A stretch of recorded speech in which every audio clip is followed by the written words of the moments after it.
Hi, I'm back here working on my 1947 Dodge WD21, and what I'm starting to work on is the rear shackle and spring connector, along with its pins on the rear side of the spring. I'll end up doing the front ones after a while. A little bit later, but mainly wanted to show how this all comes apart, what the components are, and then eventually how we're going to put it back together. As you can see here, I'll do a little movement here.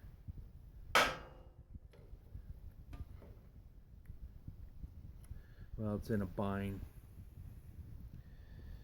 But anyway, there's probably an 1/8 of an inch movement in the back end of the springs. And I've taken the other side apart, and I'll show you what that looks like. You can see that this cap here that holds the shackle, it's put on with rivets. The only way to either get that apart is to either cut them off or grind them off, either one. On the opposite side here, that's what I've done. I took them off with my cutting torch, and then ground down the last little bits.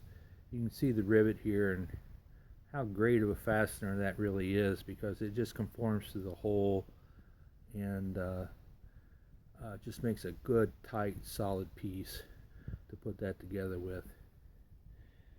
Inside the spring, I've driven it out, but there's a brass bushing, and then also inside the shackles it has a brass bushing too. These are the brass bushings that I was talking about. This one has a 1-inch OD, and the ID is supposed to be 5/8, and you can see that it's egg shaped and elongated. This one, similar.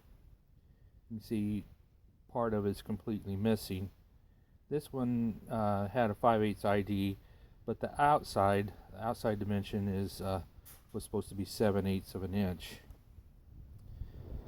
This is the spring shackle itself taken apart, and you can see on this end there's a bolt hole that goes all the way through, and then these regular cap screws are meant to secure this pin.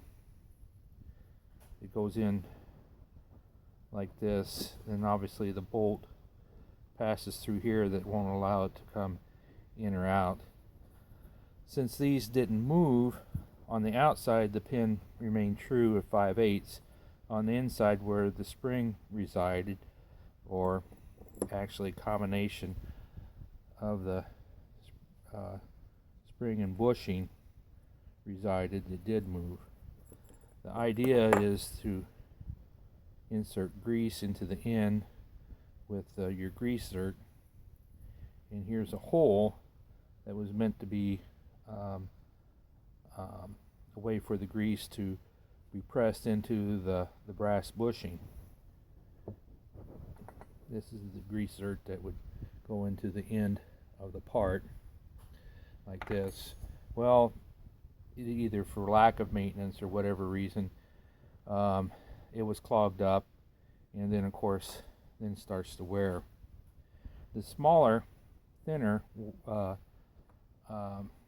bushing was meant to go into this top end of the shackle, and you can see here I've got about a 15 thousandths out around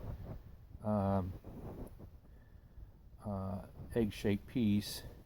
This had actually gone in like this, and you can see how it wore the bottom out and was moving back and forth.